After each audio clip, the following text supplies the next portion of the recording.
नमस्कार. स्वागत तुमचं द न्यूज लॉन्चर मराठीवर. मी अशोक वानखडे. आपले राजकारणी खरोखरच देशातल्या नागरिकांना मूर्खच समजतात. महाराष्ट्रामध्ये आता आमचे मुख्यमंत्री सपरिवार दावोसला जाऊन आले स्वित्झर्लंडमध्ये. मुंबईतल्याच कंपनीशी त्यांनी तिथे करार केला. त्या कंपन्या किती टर्नओव्हर करार त्याच्यात मी जात नाही. पण प्रत्येक ठिकाणी जेव्हा हे दावोसला जातात, वर्ल्ड इकॉनॉमिक फोरमला किंवा जेव्हा महाराष्ट्रात काही उद्योग गुजरातला पळून ढापण्यात येतात, गुजरातद्वारा या गुजरातला घेऊन गेल्या जातात, तेव्हा आपल्याला सांगण्यात येतं की आपल्याकडे खूप उद्योग येणार आहेत आणि खूप नोकऱ्या येणार आहेत. आपल्याकडे बेरोजगारी समाप्त होणार आहे. एक नवीन महाराष्ट्राची संकल्पना आणि खूप मोठ्या-मोठ्या गोष्टी. पण या सगळ्या फोकणाऱ्या असतात. महाराष्ट्रात कधी पण किती बेरोजगारी आहे हे कळवण्याचं माप कसं? जर एखाद्या सरकारी नोकरीसाठी जेवढे पद आहेत त्याच्या कितीतरी पटीनं जेव्हा ॲप्लिकेशन्स येतात आणि ॲप्लिकेशनमध्ये कोण-कोण लोकं येतात, ही जेव्हा लिस्ट पाहतो आपण, तेव्हा महाराष्ट्राची खरी स्थिती डोळ्यासमोर येते. आणि ही खरी स्थिती बीडमध्ये आलेली आहे. बीड पोलीस दलात 174 जागांसाठी 8,134 उमेदवारांनी अर्ज केले. त्यामध्ये engineers, MBA, BSc, BCom, MSc, MBA आणि पोस्ट ग्रॅज्युएशन मतलब MBA मध्ये पोस्ट ग्रॅज्युएशन करणारे पदवीधारक आहेत. आणि पदं कुठली होती? पोलिसांची शिपाई. केवळ 12वी उत्तीर्ण पात्रता असलेल्या पोलीस शिपाई पदांसाठी या उमेदवारांच्या रांगा लागल्याने बेरोजगारीचे वास्तव समोर आलेले आहे. बीड जिल्हा पोलीस दलात 174 जागांसाठी 8,000हून अधिक अर्ज आले. या भरती प्रक्रियेची अर्जाची छाननी केल्यानंतर त्या 8,000 पेक्षा जास्त अर्जांमध्ये 2,653 अर्ज पदवीधर असल्याचे समोर आलेले आहेत. कला शाखेचे सर्वात जास्त म्हणजे 1,428, विज्ञान शाखेचे 582 आणि वाणिज्य शाखेचे 321 उमेदवारांचा सहभाग आहे. तर इंजिनिअरिंग क्षेत्रातील 47 उमेदवार आणि औषधी निर्माण क्षेत्रातील 19 उमेदवार पोलीस भरतीच्या प्रक्रियेत आहेत. केवळ पदवीच नाही तर उच्च शिक्षणाची सर्वोच्च पदवी घेतलेले 388 पदव्युत्तर उमेदवार आहेत, म्हणजे पोस्ट ग्रॅज्युएशन आहेत. 195 MA आहेत, 59 MCOM आहेत, 56 MSc पूर्ण केलेल्या उमेदवारांचा समावेश आहे. कॉर्पोरेट क्षेत्रातील 19 MBA पदवीधर ही पोलीस दलात शिपाई म्हणून रुजू होण्यास सज्ज आहे.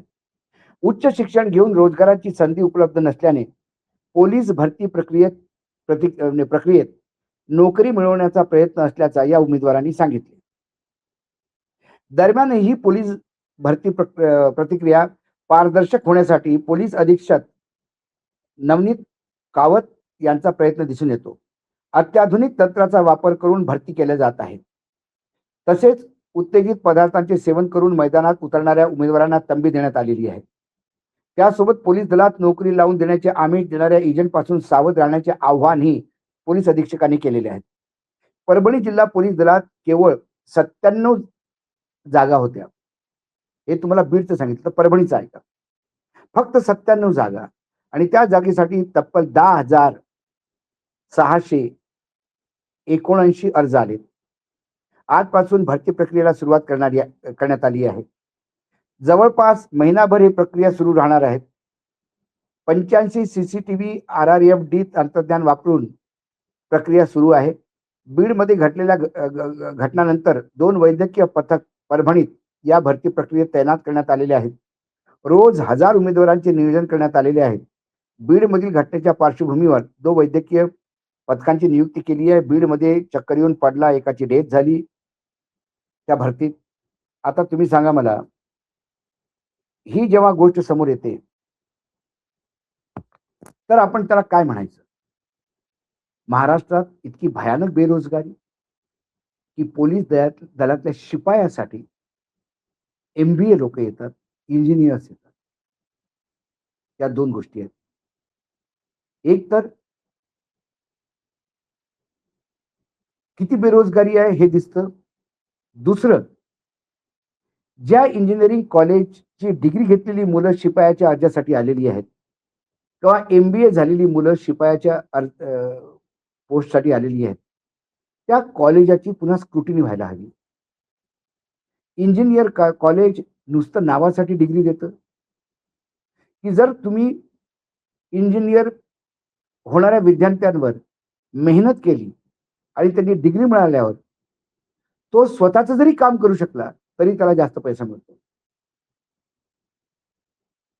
फार आपल्याकडे स्टार्टअपच्या गोष्टी होतात. अमेरिकन ट्रेड डीलमध्ये पण स्टार्टअपवाल्यांना फार फायदा होणार आहे. कुठे आहे स्टार्टअप साहेब? तुमचे इंजिनिअर पोलीस शिपायात भरती होत आहेत.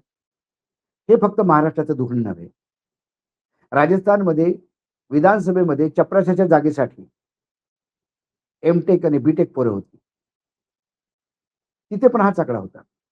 दिल्ली पोलिसमध्ये मेसेंजर म्हणून इकडनं-तिकडनं पत्र घेऊन जाण्याच्या पदासाठी MBA आणि इंजिनिअर पोरांनी ॲप्लिकेशन केलं होतं.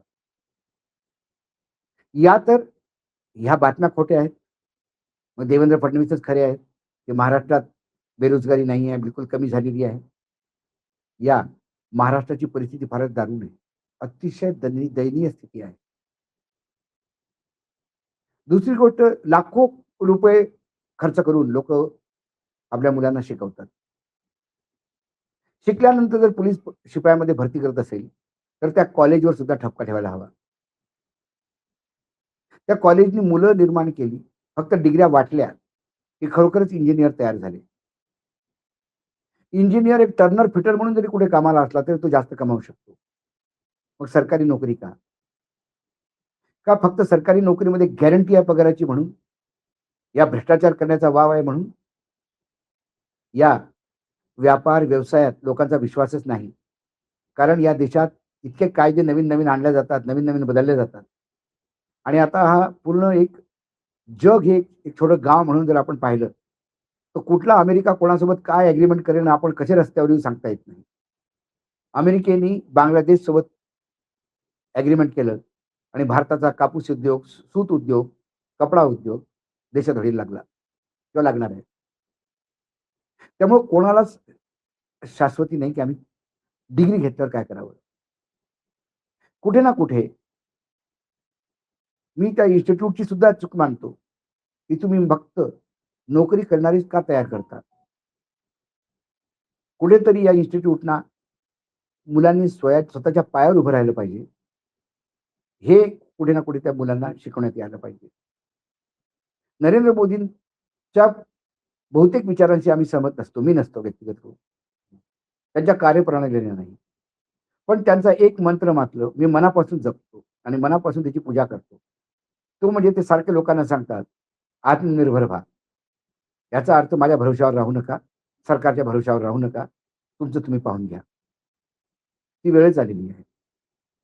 त्यामुळे शासनाला जे शिक्षा क्षेत्रात जे मोठे-मोठे नावं आहेत त्यांना या बीड आणि परभणी पॅटर्नवर विचार करायला हवा. हे महाराष्ट्रासाठी भूषणार्थ नाहीये. आणि हे जे मोठमोठे तथाकथित तुम्ही ॲग्रीमेंट करून येता, महाराष्ट्राच्या टॅक्स पेयर्सच्या पैशावर, आमच्या पैशावर विदेशी वाऱ्या करून येता, बर्फात खेळून येता. ते कुठेतरी थांबवलं पाहिजे. कारण अशा कितीतरी वर्ल्ड इकॉनॉमिक फोरमला लोकं गेलेली आहेत, लोकं आलेली आहेत. परंतु महाराष्ट्र तिथल्या तिथेच राहिला. ताजा आकडा असा म्हणतो, जो 2025 चा आहे. महाराष्ट्रात जवळ-जवळ 71,70,000 रजिस्टर्ड बेरोजगार आहेत. म्हणजे ज्यांनी कार्यालयात नोंदणी केली. बाकी बेरोजगार तर तुम्ही विचारूच नका. सोयाबीन, कापूसचा शेतकरी जर देशोधडीला लागला, तर ॲग्रीकल्चर हे एक फार मोठं शेतकी व्यवसाय सुद्धा रोजगार फार जनरेट करतो. पण उद्या शेतकी व्यवसायावरच जर काळे ढग जमायला लागले, तर मग तिथे सुद्धा काय करायचं? मनरेगा जी रामजी होऊन पुन्हा अशा स्थितीत नेऊन पोहोचवलेलं आहे, की जिथे राज्य सरकारवर भार पडेल आणि केंद्र सरकार तय करेल, की कुठे रोजगार द्यायचा. त्यामुळं ते मनरेगा सुद्धा संपल्यातच जमाय असं मानायचं. तरुणांनी काय करायचं? काही नसली तर खांद्यावर कावड घ्यायची, देवाला पाणी वाहायला जायचं. कारण हे करण्यातच वरनं हेलिकॉप्टरवरनं मुख्यमंत्री पुष्पवृष्टी करतात. यूपीमध्ये आहे ना, कावड यात्रा पे हेलिकॉप्टर से पुष्प बरसाए जाएंगे.